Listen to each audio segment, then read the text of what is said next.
के लिए, मुख्यमंत्री पद से हटाने के लिए उसको खारिज कर दी गई। लेकिन दूसरी एक बहुत बड़ी खबर जिसकी चर्चा हम लोगों ने इस कार्यक्रम में अभी तक नहीं की है, थोड़ी सी चर्चा करना जरूरी है यहां पर, और वो है रामदेव। जी हां, रामदेव, आपने नाम सुना होगा, पतंजलि वाले रामदेव, और योग गुरु के नाम से जाने जाते थे। अभी भी कई लोग उनको मानते हैं बहुत ज्यादा। लेकिन रामदेव पर जो आज टिप्पणी आई है वो बहुत ही, एक कहें तो ऐसी टिप्पणी है जो आने वाले समय में बरसों तक याद रामदेव तो जरूर रखेंगे। और उसमें रामदेव ने सीधा सीधा जो गलती की है उसके लिए एक बार नहीं बल्कि आज दूसरी बार माफीनामा पेश किया था।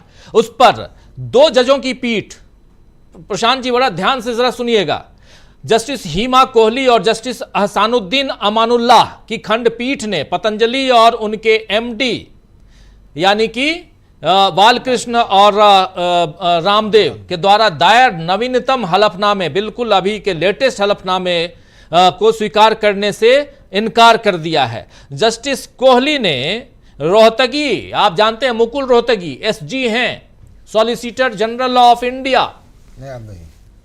अब एक्स माफी चाहूंगा, एक्स हैं, अब नहीं है वो, अब इनकी तरफ से केस लड़ रहे हैं, बिल्कुल माफी चाहूंगा, अब नहीं है। और सही याद दिलाया आपने प्रशांत टंडन जी। मुकुल रोहतगी ने हलफनामा जो है वो दिया और उन्होंने कहा कि हलफनामा केवल कागज पर है और चेतावनी दी कि प्रस्तावित अवमाननाकर्ताओं को उपक्रम के उल्लंघन के लिए दंडात्मक कार्रवाई का सामना करने को तैयार रहना चाहिए, ये तो कोर्ट ने कहा। लेकिन जस्टिस कोहली ने रोहतगी से जो कहा है वो सुनिए। कहा कि माफी कागज पर है, उनकी पीठ दीवार से सटी हुई है, हम इसे स्वीकार करने से इनकार करते हैं, हम इसे वचन का जानबूझकर किया गया उल्लंघन मानते हैं। हलफनामे की अस्वीकृति के अलावा कुछ और के लिए तैयार रहें। प्रशांत जी, हलफनामे की अस्वीकृति के लिए कुछ और के लिए तैयार रहें, इसके क्या मायने हैं? बहुत इसको सुप्रीम कोर्ट ने आज के जो घटनाक्रम है वो तो बड़ा रोचक है ही, लेकिन सुप्रीम कोर्ट ने इस केस को अवमानना से आगे ले जाने का लगता है कि मन बना लिया है। मैं बताता हूँ क्या क्या हुआ है। एक, उनका हलफनामा रामदेव और बालकृष्ण का आज सुप्रीम कोर्ट ने रिजेक्ट कर दिया, खारिज कर दिया कि हम इसको मानते ही नहीं। और उसमें उन्होंने कहा कि आपने हमको हलफनामा भेजने से पहले, यानी सुप्रीम कोर्ट को हलफनामा भेजने से पहले आप मीडिया में चले गए, आप पब्लिसिटी का काम कर रहे हैं वहाँ पे बैठ के जी। एक तो ये उनकी आदत है, और दूसरा इनकी बड़ी जालसाजी सुप्रीम कोर्ट ने पकड़ ली। वो जालसाजी है कि इन्होंने पर्सनल अपीयरेंस ना हो देना पड़े, सुप्रीम कोर्ट में व्यक्तिगत रूप से ना आना पड़े, उसके लिए उन्होंने कहीं का टिकट लगाया। अब नेंदू जी बताएंगे कहाँ का टिकट लगाया था। कहीं का टिकट लगाया। सुप्रीम कोर्ट ने अपने से पता कर लिया कि ये जो टिकट लगाया है हवाई जहाज का वो फर्जी है, क्योंकि उस दिन तो उस जगह की फ्लाइट ही नहीं है जी। और इनको बुरी तरीके से इनको फटकार लगाई, इनके वकीलों को और रामदेव और बालकृष्ण को। और उसके अलावा राजीव जी, बहुत इम्पोर्टेंट बात है जी, उत्तराखंड सरकार के 3 अधिकारियों को सस्पेंड कर दिया अभी, आज ही सुप्रीम कोर्ट ने, इसलिए क्योंकि उन्होंने कोई कार्रवाई नहीं की। और ये भी कहा कि 2018 से लेके अब तक जितने अधिकारी हुए वहाँ पे यूनानी और आयुर्वेदिक डिपार्टमेंट के, वो सारे अधिकारियों को नोटिस भेजिए, वो जवाब देंगे अगले सप्ताह तक।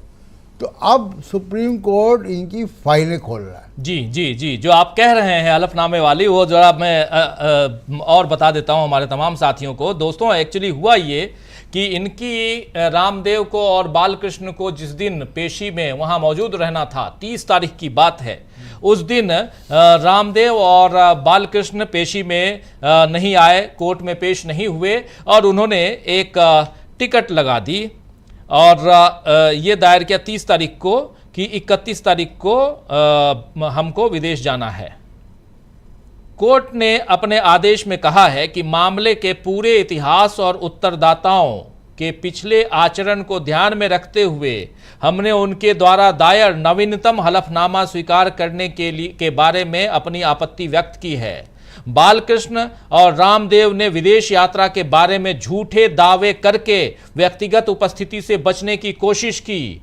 अन्य दिलचस्प घटनाक्रम में न्यायालय ने टिप्पणी की कि पतंजलि के एमडी और रामदेव ने विदेश यात्रा के झूठे दावे करके न्यायालय के समक्ष व्यक्तिगत उपस्थिति से बचने की कोशिश की है और इसमें कारण बताओ नोटिस जारी किया गया है कि किस आधार पर आपने छूट मांगा। यहां कहा गया है अपनी व्यक्तिगत उपस्थिति से बचने का प्रयास आपने किया है, यह सब कुछ। इसके अलावा न्यायालय ने यह भी पाया कि यद्यपि जबकि आवेदन 30 मार्च को दायर किए गए, लेकिन आश्चर्यजनक रूप से पर्याप्त कारण के साथ जो प्रस्तुत किया गया जो उड़ानों की टिकट है वो 31 मार्च की थी और 31 मार्च को वहां की फ्लाइट ही नहीं थी।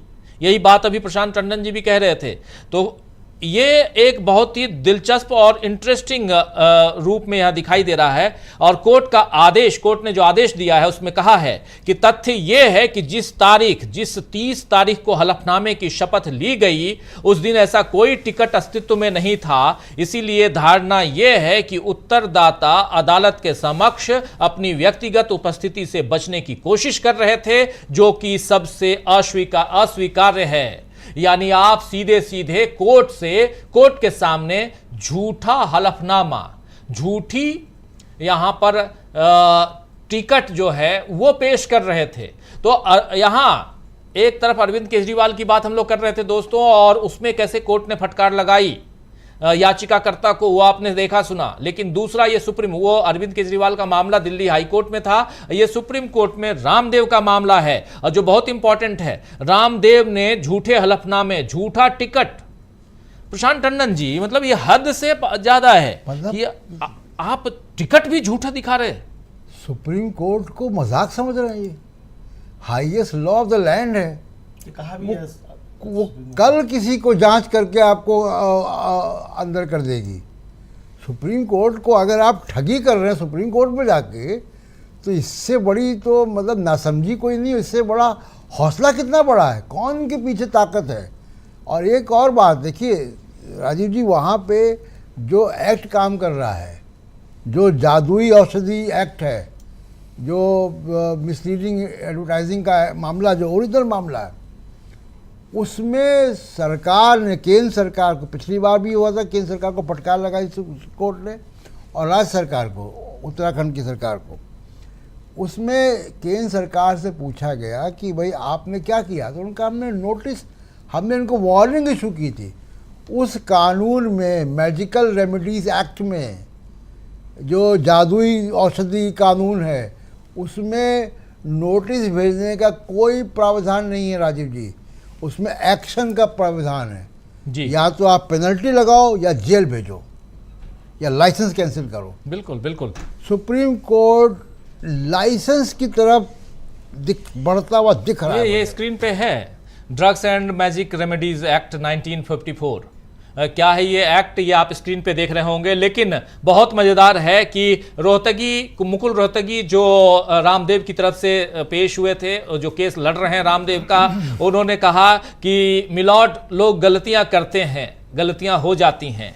तो जस्टिस कोहली ने जवाब दिया, वहां बहुत मजेदार जवाब दिया। उन्होंने कहा तब उन्हें भुगतना भी पड़ता है, गलती करोगे तो लो भुगतो। हम इस मामले में इतना उदार नहीं होना चाहते, जितनी उदारता आप चाहते हैं इतना उदार नहीं होना चाहते हैं। हमें आपकी माफी को उसी तिरस्कार के साथ क्यों नहीं लेना चाहिए जैसा आपने अदालत के साथ किया है। हम आश्वस्त नहीं हैं, अब इस माफी को हम ठुकराने जा रहे हैं। यानी दूसरी माफी आपने जो मांगी, पहली माफी मांगी, उसको उन्होंने ठुकराया, दूसरी माफी को भी ठुकराने जा रहे हैं। और यहां से अब जरा समझना चाहता हूं, आप दोनों साथी हमारे साथ जुड़े हुए हैं, प्रशांत टंडन जी और अमलेंदु उपाध्याय जी। पहले अमलेंदु जी, यहां से अब क्या क्या रास्ता यहां बंद होता हुआ दिखाई, क्या जैसे प्रशांत जी कह रहे हैं कि कुछ लोगों को गिरफ्तार किया गया है, पहले प्रशांत जी, किनको गिरफ्तार किया गया? वहां नहीं, सस्पेंड किया गया। 3 अधिकारियों को सस्पेंड कर दिया गया उत्तराखंड सरकार के जी, जो आयुर्वेदिक और यूनानी डिपार्टमेंट के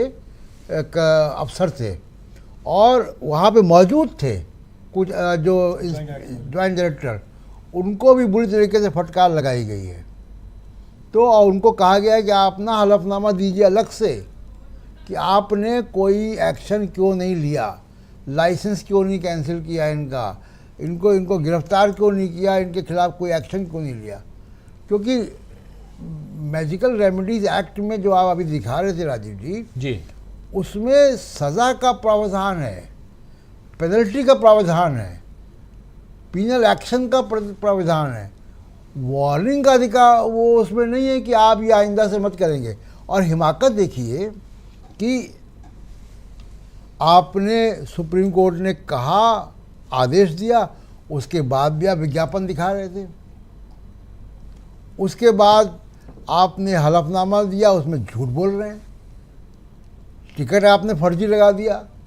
आप सुप्रीम कोर्ट को कुछ समझ ही नहीं रहे, देश की सबसे बड़ी अदालत को आप समझ नहीं रहे, क्योंकि आप सत्ताधारी पार्टी के बड़े करीब हैं और आप उस मीडिया को बड़े बड़े विज्ञापन करोड़ रुपए के देते हैं, जो मीडिया, जो सरकार का समर्थक मीडिया है, जो दिन रात हिंदू मुसलमान चलाता है, उसको विज्ञापन देख के आपका इतना 56 इंच का सीना हो गया कि आप सुप्रीम कोर्ट और लॉ ऑफ द लैंड को, देश के कानून और संविधान को आप नहीं कुछ समझ रहे हैं। बिल्कुल, इतने बड़े योग गुरु हो गए आप।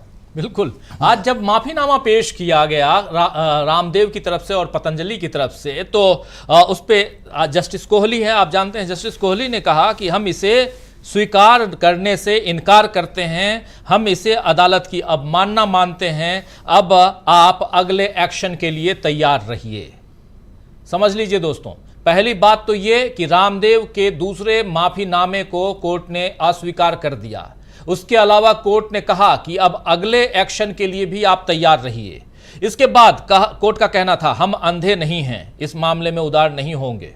कोर्ट ने साफ साफ कहा कि हम अंधे नहीं हैं, ये जस्टिस अमानुल्लाह ने कहा। जस्टिस कोहली ने कहा कि पकड़े जाने के बाद केवल कागज पर माफी मांगी गई है, हम इसे स्वीकार नहीं करते। फिर बीच में ही जस्टिस अमानुल्लाह कह रहे हैं कि यह स्वीकारने लायक नहीं है, ऐसा एक नहीं बल्कि 3 बार किया जा चुका है। फिर रामदेव के वकील रोहतगी ने कहा कि ये पेशेवरवादी नहीं हैं, ऐसे पेशेवर नहीं हैं कि गलतियां करते रहें, लोग जीवन में गलतियां करते हैं। तो बेंच ने कहा, दोनों जजों ने कहा कि हमारे आदेश के बाद भी गलती, एक बार हमने आदेश दिया उसके बाद फिर गलती, फिर गलती, फिर गलती, एक नहीं 3 बार गलती। इस मामले में हम इतने उदार नहीं होना चाहते हैं। आपने पूरे कोर्ट की प्रक्रिया को बहुत हल्के में लिया है। साफ साफ यहां जस्टिस कोहली ने कहा, अवमानना के केस में जब आप ये कहकर छूट मांगते हैं कि आपके पास विदेश यात्रा का टिकट है, आपने देश से बाहर जाने के अपने एक कार्यक्रम की जानकारी दी है, इसे देखकर लगता है कि आप सारी प्रक्रिया को हल्के में ले रहे हैं। जस्टिस अमानुल्लाह ने सुनवाई के दौरान यह भी कहा कि कोर्ट से झूठ बोला गया है, सीधे सीधे जो अभी कह रहे हैं हम लोग कि आप फर्जी टिकट दिखा रहे हैं, आप गए ही नहीं विदेश। उस दिन विदेश के लिए, उस दिन जहां आपने कहा वहां के लिए फ्लाइट ही नहीं थी, कोर्ट ने कहा फ्लाइट ही नहीं है। ये छोटी मोटी बात नहीं हो सकती प्रशांत जी, इतनी बड़ी बात आप कोर्ट को हल्के में ले रहे हैं। उत्तराखंड सरकार को भी सुप्रीम कोर्ट ने जबरदस्त फटकार लगाई है। इसके बाद से आप जो कह रहे हैं एक्शन लिया गया है, वहां पे कोर्ट ने यह मामला, सुप्रीम कोर्ट ने कहा कि केंद्र ने यह मामला 2020 में उत्तराखंड सरकार को भेजा था, लेकिन उन्होंने इसमें निष्क्रियता दिखाई। अब कार्रवाई उन अधिकारियों पर भी होनी चाहिए।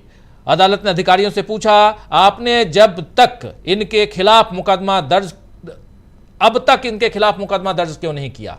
ये तो कोई और लेके आया। ये जो पूरा का पूरा मामला है, ये इंडियन मेडिकल एसोसिएशन का मामला है, और लेकिन अब तक उत्तराखंड ने क्यों नहीं, उत्तराखंड सरकार इस पर क्यों नहीं, इन पे क्यों नहीं मुकदमा चलाई? ये क्यों ना माना जाए कि आपकी इसमें मिली भगत है? अधिकारियों से साफ साफ कोर्ट ने पूछा कि रामदेव के साथ आप भी मिले हुए हैं, इन अधिकारियों का अभी निलंबन होना चाहिए तत्काल। उसी समय उन्होंने कह दिया कोर्ट ने कि तत्काल प्रभाव से इन अधिकारियों का निलंबन होना चाहिए। और कोर्ट ने, कोहली ने पूछा कि ड्रग ऑफिसर और लाइसेंसिंग ऑफिसर का क्या काम है? आपके अधिकारियों ने कुछ नहीं किया। अमानुल्लाह ने कहा, जस्टिस अमानुल्लाह ने कहा, हमें अधिकारियों के लिए बोनाफाइड शब्द के इस्तेमाल पर कड़ी आपत्ति है, हम हल्के में नहीं लेंगे, हम इसकी धज्जियां उड़ा देंगे। ये देखिए, इतनी बड़ी बात इतने कड़े लहजे में, और कहना है कोई मरे तो मरे, बस आप चेतावनी देंगे, यही होना है कि हम यहां चेतावनी देते रहे और आप वहां लोगों की जान जा रही है।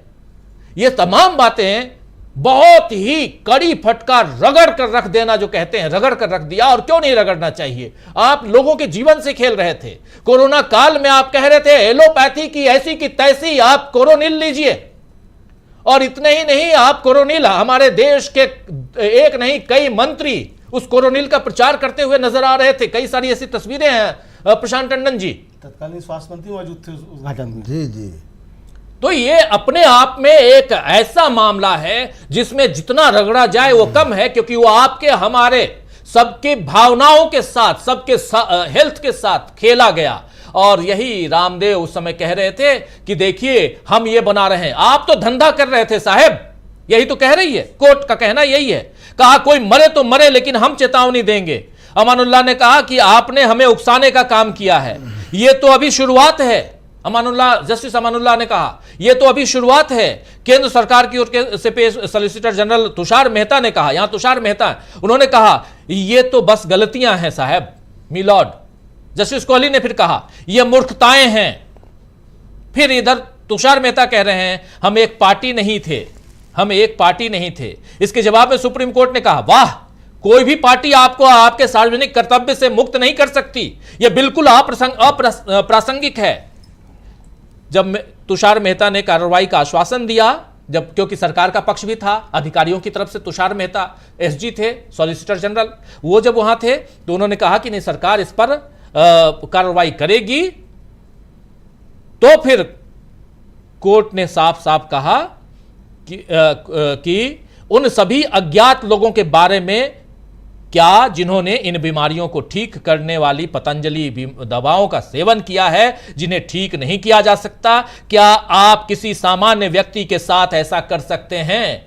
उन लोगों को जिन्होंने आप पे भरोसा करके आपकी दवाइयां ली, पतंजलि की दवाइयां खरीदी और उसका सेवन किया और वो या तो मर गए या उनकी बीमारी ठीक नहीं हो पाई, उसका क्या? तो एक तरफ से प्रशांत जी सरकार के वकील एसजी तुषार मेहता, उनको फटकार, मुकुल रोहतगी को फटकार, दो एक एक्स एसजी और एक एसजी, दोनों को ऐसे देखा जाए तो दोनों को फटकार। और उसके बाद रामदेव यहां से क्या आप जेल जाने के लिए तैयार रहे? देखिए 3 अधिकारी तो राजीव जी कोर्ट की सुनवाई के दौरान ही सस्पेंड हो गए। सुप्रीम कोर्ट ने उनको सस्पेंड कर दिया, कोर्ट से ही कर दिया। तो अब आप सोचिए कि जिसको सुप्रीम कोर्ट के कंटेम्प्ट प्रोसीडिंग्स में जो अधिकारी सस्पेंड हुआ है, उसका जो करियर है, उसका तो करियर पे बहुत बड़ा एक निशान आ गया जीवन भर के लिए। दूसरी बात कि 16 अप्रैल को शायद अमरिंदु जी 16 अप्रैल को अगली सुनवाई, 16 अप्रैल को अगली सुनवाई है। अगली सुनवाई 16 अप्रैल से पहले केंद्र सरकार और उत्तराखंड सरकार दोनों को रामदेव और उनकी संस्था के खिलाफ कोई ना कोई कार्रवाई करके कोर्ट में आना पड़ेगा। जो आज कोर्ट की नाराज़गी थी, वो अब नाराज़गी रामदेव पे तो जो होगी सो होगी, अब सरकार के अधिकारियों पे होगी जी। और 16 तारीख को अगर ये बिना किसी एक्शन के वहाँ पहुँच गए तो फिर आप सोचिए कि फिर सुप्रीम कोर्ट जो है एक कड़ा रुख अख्तियार करेगा। जो आज जितना कड़ा रुख देख रहे हो शायद उससे भी ज़्यादा हो। बिल्कुल, इसलिए तो सुप्रीम कोर्ट ने कहा तुषार मेहता को, सॉलिसिटर जनरल तुषार मेहता को साफ साफ कहा कि जब तुषार मेहता ने कहा हम कार्रवाई करेंगे, तो सुप्रीम कोर्ट ने साफ साफ कहा कि कोई मरे तो मरे लेकिन आप ही आश्वासन देंगे कि हम कार्रवाई करेंगे। अभी तक आपने क्या किया? अभी तक आपने अगर कुछ किया है तो यह बताइए। हम तत्काल प्रभाव से उन अधिकारियों को सस्पेंड करने का आदेश देते हैं। यह जो यहां बात कही है यह बहुत इंपॉर्टेंट, रिमार्केबल इसलिए है क्योंकि यहां फटकार नहीं बल्कि एक बहुत बड़ा झटका मोदी सरकार को भी है कि आपने क्या किया। एक आदमी यहां दगाबाजी कर रहा था, धोखेबाजी कर रहा था, लोगों को गलत दवाइयां, क्योंकि ये सारी चीजें, ये सारे शब्द यहां इसलिए इस्तेमाल कर रहा हूं कि ये सारी बातें वहां साबित हो रही हैं। कोर्ट कह रहा है बार बार कि रामदेव ने धोखा दिया है, रामदेव ने कोर्ट को धोखा दिया। लोगों को धोखा देना तो अलग बात है, ये सारी बातें वहां कोर्ट का कहना है कि आप धोखे में यहां तक करते हैं कि आप फर्जी टिकट लेके चले आते हैं। आप कहते हैं कि उस दिन हम दोनों विदेश जा रहे थे, बालकृष्ण और रामदेव।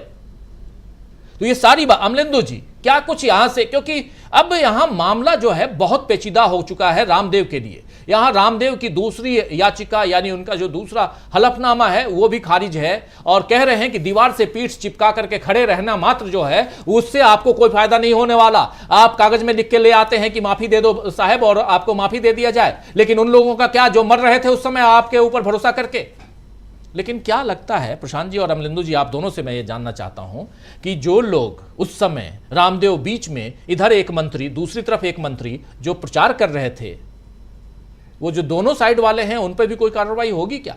राजीव जी, होना तो निश्चित तौर पे चाहिए और मुझे लगता है कि ये मामला पहुंचना चाहिए कि किस तरीके से केंद्र के मंत्री जो वो जाकर के खड़े होकर के प्रचार कर रहे थे। और आज सुप्रीम कोर्ट ने उनसे ऐसी से कहा भी कि भाई आप क्या हम ये समझें कि आप इनके जो कारनामे उनमें आप शामिल थे, मतलब सरकार इसमें शामिल थी, क्या हम ये समझें अगर आपने कोई कार्रवाई नहीं की इसमें, उनका नोटिस जारी किया तो उनका नोटिस क्या होता है।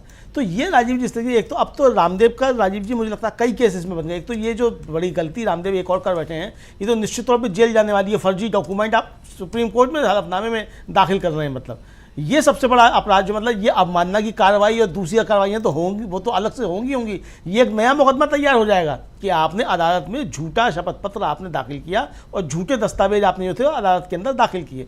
यानी उस पिछली पेशी पे जब एक पत्रकार पूछा था कि आपने अदालत में झूठ क्यों बोला, मतलब उसका जो माइक पकड़ के और उसका कैमरा पकड़ के जो फेंका जा रहा था राजीव जी, वो चीज़ तो वो इन्होंने फिर भी की अदालत में जाकर के। आप तब तो वो तो पूछा झूठ क्यों बोला, और आप जाकर के झूठा जो है आप दस्तावेज दाखिल कर रहे हैं सुप्रीम कोर्ट में, और सुप्रीम कोर्ट खुद उसकी जांच कर ले रहा है कि ये दस्तावेज झूठा है। तो राजीव जी जिस तरीके से ये सब चीज़ें सामने आई हैं और अदालत ने बार बार कहा कि सरकार की जिम्मेदारी थी, सरकार ने पूरी नहीं की, इसका मतलब ये साफ एक तरीके से कहा है सुप्रीम कोर्ट का कहने का तात्पर्य ये था।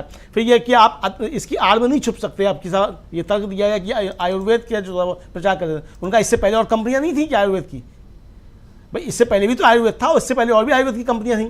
तो आप आयुर्वेद के नाम पे भ्रामक प्रचार नहीं कर सकते हैं। देश की जनता जागरूक है, वो एलोपैथी से उसका क्या इलाज होना है और आयुर्वेद से क्या इलाज होना है ये उसको मालूम है। आपके आने से पहले भी आयुर्वेद था, आपसे पहले भी आयुर्वेदिक कंपनियां थीं, आप ये नहीं कर सकते हैं। इससे पहले राजीव जी ये हुआ कि जैसे ही सुनवाई शुरू हुई एक सज्जन बीच में आ गए, मतलब उनके वकील बीच में आए, तो अदालत ने पूछा भाई आप कौन इसमें, तो उनका कि वो भी इसमें जो है वो पिटिशनर बनना चाहते हैं। उनका आप इसमें क्या हैं, उन्होंने बताया सब मेरी माँ के गुर्दे का जो था वो इलाज हुआ था।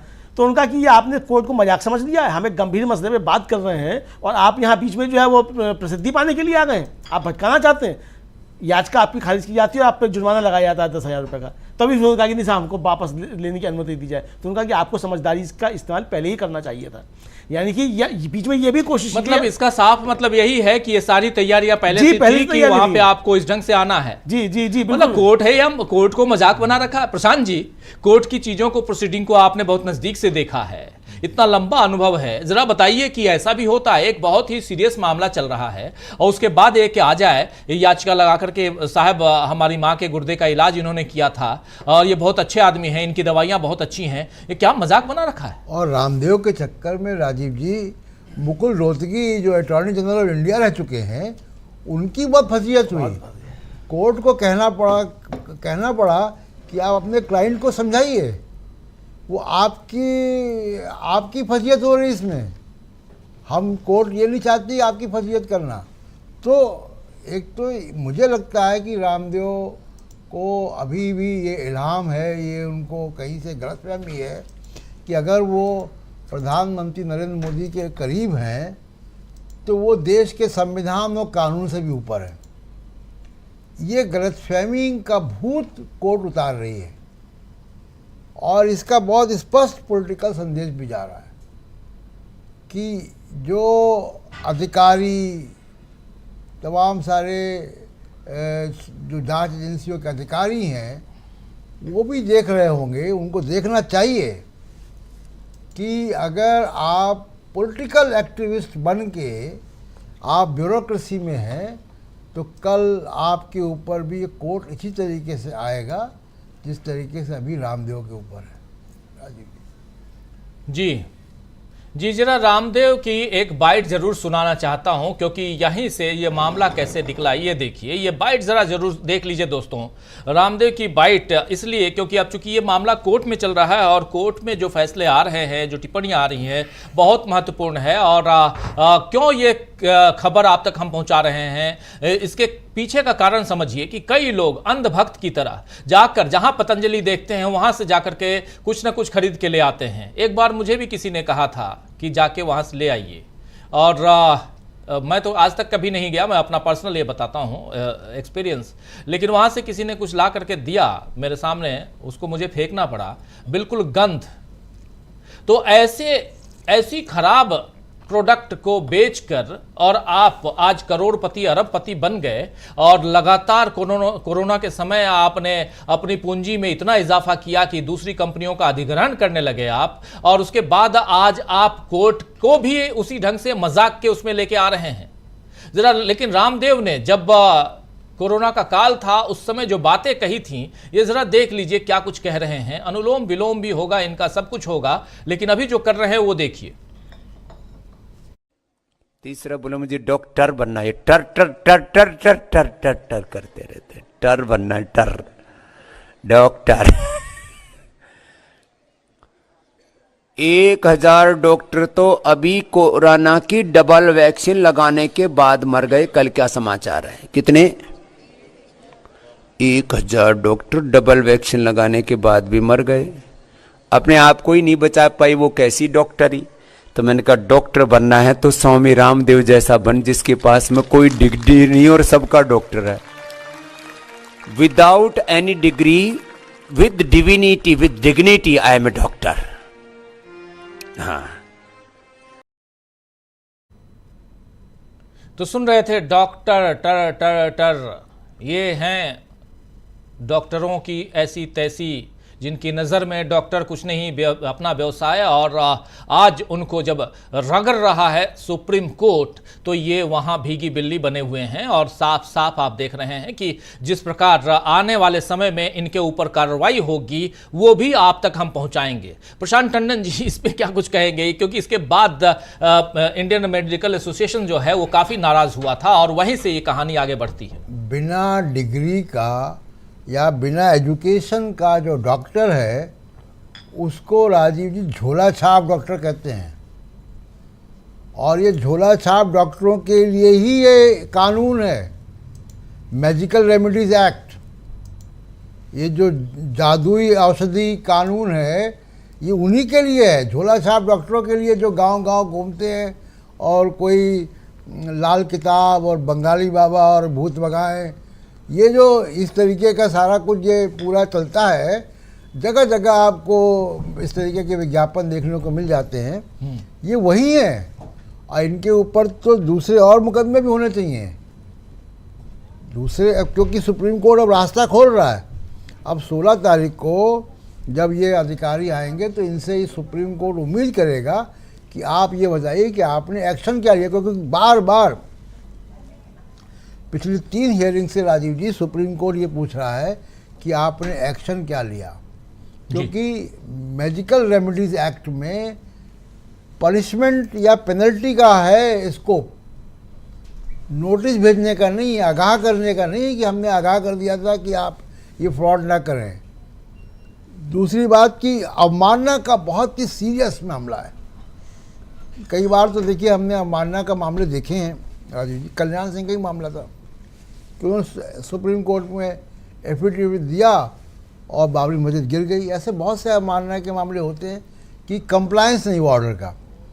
आप तो केवल कंप्लायंस नहीं, आप तो सुप्रीम कोर्ट के आंखों में धूल झोंक रहे हो। बिल्कुल, आप तो नटवरलाल बन गए कि आपने मतलब एक फर्जी टिकट लगा दिया। ऐसी हिमाकत हमने सुप्रीम कोर्ट में राजीव जी 90 के दशक से मैं सुप्रीम कोर्ट देख रहा हूँ, ऐसी हिमाकत किसी को करते नहीं देखा हमने जी। कि कोई फर्जी टिकट लगा दे। यानी आप जजेस को क्या समझ रहे हो? बिल्कुल हंसी आती है। हमलेंदु जी कुछ जोड़ना चाहते हैं इस पे? नीरज जी, इसमें महत्वपूर्ण बात यही है कि अब एक तो रामदेव को जो है इसको तैयार रहना पड़ेगा कि इस पर अब कार्रवाई होगी, अवमानना की कार्रवाई अलग होगी। और चूंकि सुप्रीम कोर्ट ने ये संज्ञान खुद लिया है कि आपने फर्जी दस्तावेज दाखिल किए, तो इस पर भी कार्रवाई होगी निश्चित तौर पर। तीसरा ये कि जो फर्जी दावी किए जा रहे थे, ये विज्ञापन आपको तुरंत रोकने होंगे, ये भी स्पष्ट है। अब जो मीडिया के लोगों को ज़्यादा था। दूसरी बात राजीव जी, जो बाबा रामदेव की हम लोगों ने अभी बाइट सुनवाई, उसमें आप देखिए किस तरीके का, एक तरीके से कहा जाए कि वो दम्भ झलक रहा है कि टर 1000 डॉक्टर कोरोना की वैक्सीन लगवाने के बाद मर गए। यानी मोदी जी जिस समय कोरोना की वैक्सीन का प्रचार कर रहे थे कि कोरोना की वैक्सीन लगवा लो, रामदेव उस समय मोदी जी के खिलाफ भी काम कर रहे थे। यानी मोदी जी का चूना लगा रहे थे एक तरीके से कहा जाए, मतलब सबकी आंखों में धूल झोंकने वाले जो हैं उनकी आंखों में भी आप धूल झोंक रहे थे एक तरीके से ये कहा जाए। दूसरा है कि कहा बिना डिग्री के डॉक्टर, तो राजीव जी अब डॉक्टर भी बिना डिग्री के हैं और हम तो देख रहे हैं कि राजनेता भी तमाम बिना डिग्री के हैं, एंटायर पॉलिटिकल साइंस की डिग्रियां भी तमाम लोगों के पास है। तो क्या ये अब समय जो बिना डिग्री के जो डॉक्टर और बिना डिग्री के एंटायर पॉलिटिकल साइंस के जो पोस्ट ग्रेजुएट लोग हैं, क्या इन सब के विरुद्ध जो है वो आदेश आने का, अदालती आदेश आने का, जनादेश आने का क्या सब समय शुरू हो चुका है? ये बड़ा देखने वाली चीज़ होगी राजीव जी। जी बिल्कुल दोस्तों, रामदेव की बात हम कर रहे थे, इससे पहले हमारी बात चल रही थी केजरीवाल पे। केजरीवाल के खिलाफ जो याचिका लगी थी जिसमें कहा गया था कि अरविंद केजरीवाल को मुख्यमंत्री पद से हटाया जाए, तो वहां भी दिल्ली हाई कोर्ट ने रगड़ के रख दिया याचिकाकर्ता संदीप कुमार को और साफ साफ कहा कि आपके ऊपर 50,000 रुपए का जुर्माना लगाते हैं हम और आइंदा यहां दिखाई मत देना। वहां से बाहर फटकार लगाकर बाहर कर दिया कोर्ट ने। और दूसरी तरफ यहां रामदेव सुप्रीम कोर्ट में मामला चल रहा है और सुप्रीम कोर्ट में माफीनामा, एक पहला माफीनामा जो उन्होंने दिया उस माफीनामा को अस्वीकार कर दिया गया। दूसरे माफीनामा में भी आज उन्हें कुछ भी हाथ नहीं लगा, यानी कि रामदेव वहां भी दुम दबाकर भागते हुए नजर आए। इसलिए ऐसा कह रहा हूं क्योंकि बहुत सारी बातें रामदेव के लिए, कुछ ऐसे शब्दों का इस्तेमाल, हालांकि हम लोग पत्रकारिता में ऐसे शब्दों का इस्तेमाल नहीं करते हैं, लेकिन आज इसलिए करना पड़ रहा है दोस्तों क्योंकि इन्होंने इस देश के साथ छलावा किया है। ये कोर्ट कह रहा है, उस आधार पे हम कह रहे हैं, अपनी बात नहीं कर रहे हैं। कोर्ट ने कहा है कि आपने देश के लोगों, वो लोग जो मर गए, उनके लिए आपने क्या किया। और यह सवाल सरकार से भी आज पूछा है कोर्ट ने। तो एक तो ये बात, दूसरी बात, साफ साफ कोर्ट ने कहा कि आपके हलफनामे को हम स्वीकार नहीं कर सकते, बिल्कुल नहीं कर सकते आपके हलफनामे को स्वीकार। और इसके बाद उन्होंने यह भी कहा कि हम अंधे नहीं हैं, आप, हमारे पास आंख है और आप गलती पे गलती करते जाएं और हम ना देखें। आपने इतनी गलती की, आपने कोर्ट को बिल्कुल ऐसा समझ लिया कि आप झूठी चीजें, आप सबूत भी पेश कर रहे हैं तो झूठे सबूत। आप विदेश गए ही नहीं और आप विदेश के टिकट दिखा रहे हैं और उस दिन के टिकट दिखा रहे हैं जिस दिन फ्लाइट ही नहीं है उस देश के लिए, उस दिन का टिकट दिखा रहे हैं। यह दूसरी बात। तीसरी बात जो है वो महत्वपूर्ण ये है जो कही गई वहां कि आपने कोर्ट की पूरी प्रक्रिया को हल्के में लिया है, आपने कोर्ट की पूरी प्रक्रिया को हल्के में लिया है और आपने कोर्ट से झूठ बोला है, कोर्ट की बातों की अवमानना की है। जिस दिन कोर्ट ने आपके ऊपर रोक लगाया कि आप विज्ञापन नहीं देंगे किसी भी अखबार में, किसी टीवी चैनल में, उस दिन आपने न सिर्फ विज्ञापन दिए बल्कि प्रेस कॉन्फ्रेंस भी की। आपने कोर्ट की बातों के खिलाफ जाकर आपने काम किया है, कोर्ट की अवमानना है। और उसके अलावा कोर्ट ने उत्तराखंड सरकार को भी फटकार लगाई। उत्तराखंड सरकार को फटकार लगाते हुए साफ साफ कहा कि आपने अभी तक क्या कार्रवाई की है ये बताइए। और आप जब कह रहे हैं तो उत्तराखंड सरकार की तरफ से एसजी थे और उन्होंने साफ साफ, तुषार मेहता ने साफ साफ कहा कि हम इस पर कार्रवाई करेंगे। तो उन्होंने कहा कि कोई मरे तो मरे, लेकिन आप यही कहते रहिए कि हम आप पर कार्रवाई करेंगे। ये पूरा का पूरा मामला एक गंभीर मामला बन चुका है और इस मामले में सबसे बड़ी बात यह है कि यहां न सिर्फ इनके ऊपर जुर्माना लगने जा रहा है, इनकी लाइसेंस रद्द होने वाली है, ये जान लीजिए। पतंजलि का पूरा व्यवसाय ठप होने जा रहा है, ये भी तय मानिए। और ये जेल भी जा सकते हैं, ये भी हो सकता है। प्रशांत जी, क्या कुछ हो सकता है? जरा आप इन चीज़ों को, लीगल चीज़ों को बहुत नज़दीक से देखते हैं। देखिए, पहली बात तो राजीव जी ये है कि जो फर्जी विज्ञापन देने का मामला है, मिसलीडिंग विज्ञापन देने का मामला है कि इस दवा से आप ठीक हो जाएंगे और वो दवा साइंटिफिकली प्रूव नहीं है, उसके कोई टेस्ट नहीं हुए हैं, उसको किसी ने ऑथराइज नहीं किया है, वो जादुई मेडिसिन, जादुई औषधि की कैटेगरी में आती है। उसको लेकर देखिए इनके ऊपर लाइसेंस को लेकर अब बात आएगी, क्योंकि आयुर्वेद और यूनानी विभाग से पूछा है सुप्रीम कोर्ट ने और ये कहा है कि 2018 से लेकर अब तक जितने अधिकारी आए सब एफिडेविट देंगे जी कि उन्होंने परमिशन कैसे दी। तो अब ये आएगा कि इनकी टेस्ट कहाँ हुए, इनकी दवाइयों के, इस दवाइयाँ अप्रूव कैसे हुई, क्या कॉपीराइट का मामला है, क्या पेटेंट के मामले हैं, वो सब मामले अब खुलेंगे। अब यहाँ से देखिए इनका पिटारा अब खुलने जा रहा है। अभी तक ये सरकार के करीबी होने की वजह से बचते रहे, उत्तराखंड में भी बीजेपी की सरकारें रही, वहाँ ही बचते रहे। अब ये लगता है कि उनका जो वक्त है, रामदेव का खराब वक्त अब शुरू हुआ है और ऐसे वक्त शुरू हुआ है कि जब चुनाव का माहौल है और इसका असर भी चुनाव में होगा, क्योंकि अगर ये सुप्रीम कोर्ट से फटकार नहीं खा रहे होते तो ये बीजेपी का प्रचार कर रहे होते जी। उस काम को भी नहीं कर पाएंगे। नहीं, अभी प्रचार कर रहे थे, कल ही किया है, कल ही किया है प्रचार। कल सनातन धर्म पे लेक्चर दिया है इन्होंने, रामदेव ने सनातन धर्म पे भयंकर लेक्चर दिया है कल। और विपक्ष का जी, खुद आर्य समाजी सनातनी है भी नहीं खुद, और आर्य समाज की स्थापना ही सनातन धर्म के विरोध में हुई थी, उसके बाद ज्ञान दे रहे थे। कल ही प्रचार किया भाजपा का। नहीं, आप ठीक है, आप कुछ भी कीजिए, किसी धर्म का प्रचार कीजिए, कुछ भी कीजिए, लेकिन आप लोगों की जान से मत खेलिए। आप कोरोना के समय लोगों की जान से खेल रहे थे आप कोरोनिल। और सबसे बड़ी बात कि यहां एक बहुत दिलचस्प होगा कि जो जिन लोगों ने कोरोनिल का प्रचार किया, जिन लोगों ने इसका बढ़ावा दिया इसको, अब इंडियन मेडिकल एसोसिएशन की तरफ से जो ये केस दायर की गई है, डॉक्टरों की न सिर्फ जो भूमिका इस देश में है, एलोपैथ की जो भूमिका है उसको इग्नोर नहीं किया जा सकता, दुनिया भर में है, रोज रिसर्च पे रिसर्च हो रहे हैं, लेकिन आपने लोगों की जान के साथ खेलने का काम किया और आप एक नहीं बल्कि दो हलफनामा पेश कर रहे हैं। आप गलत हलफनामा दे रहे हैं, गलत वहां पे आप प्रूफ देने, साक्ष्य देने की कोशिश कर रहे हैं कि 30 तारीख को जो दे रहे हैं ये कि 31 तारीख को मैं विदेश जा रहा हूं, टिकट आप गलत लगा रहे हैं, आप झूठ, वो भी सुप्रीम कोर्ट में दे रहे हैं। मतलब एक छोटी सी बात कहने में कोर्ट में जाके, छोटे लोअर कोर्ट में भी इंसान जो है वो हाँफने लगता है। प्रशांत जी, हम सब ने कोर्ट की कार्रवाइयों को देखा है, वहां जज के सामने लोग हाँफने लगते हैं। आप जज के सामने झूठ पे झूठ बोल रहे हैं और आज एक इंसान को और वहां ले जाकर के, एक याचिकाकर्ता को आप खड़ा कर दिए कि हमारी माता जी के गुर्दे का इन्होंने वो किया, इलाज किया है। यानी आप और समय बर्बाद करना चाहते हैं, अभी और हल्के में ले रहे हैं। कोई ना कोई कारण तो होगा प्रशांत जी, कुछ तो होगा, कोई शक्ति होगी इनके पीछे भी। उसी शक्ति की बात तो राहुल गांधी कहते हैं। बिल्कुल राजीव जी, केवल याचिकाकर्ता ही नहीं जाते हैं। आप उस रिपोर्टर का सोचिए जिनसे सवाल पूछ रहा था, उसका क्या हुआ, उसकी आवाज़ आती है कि मेरा हाथ क्यों पकड़ रहे हो। हाँ, कोई उसको रोक रहा है। यानी आप अपने मसलमैन भी साथ में लेके जाते हैं, बाउंसर भी लेके जाते हैं साथ में कोर्ट के अंदर। कौन उसको रोक रहा था, लड़के को, तो रिपोर्टर को।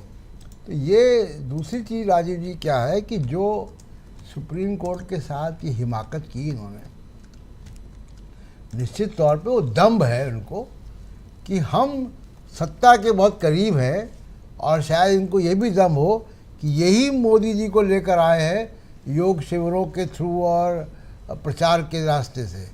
ये बात इसमें ये कुछ हद तक सच्चाई भी है, क्योंकि रामदेव उन लोगों में से थे जो 2014 के पहले काफ़ी उनका बड़ा योगदान है मोदी जी को वहाँ पहुँचाने में जहाँ मोदी जी है अभी। लेकिन सबसे बड़ी बात यह है कि आपको कानून के प्रति तो जवाबदेह रहना पड़ेगा। आप कितने ही बड़े व्यक्ति हों, कानून के नीचे तो सब आएंगे। जी बिल्कुल, कानून के नीचे तो सब आएंगे, सबको कानून के दायरे में रहना होगा। भारत का संविधान और आईपीसी एक्ट जो है, इन सबको अगर देखें तो कानून और इसी के आधार पर देश चलता है और देश कानून के दायरे में ही चलता है। और यही बात तो अरविंद केजरीवाल के खिलाफ जो याचिका दायर की गई थी कि उन्हें मुख्यमंत्री पद से हटाया जाए, उसमें भी कोर्ट ने यही कहा कि हम यहाँ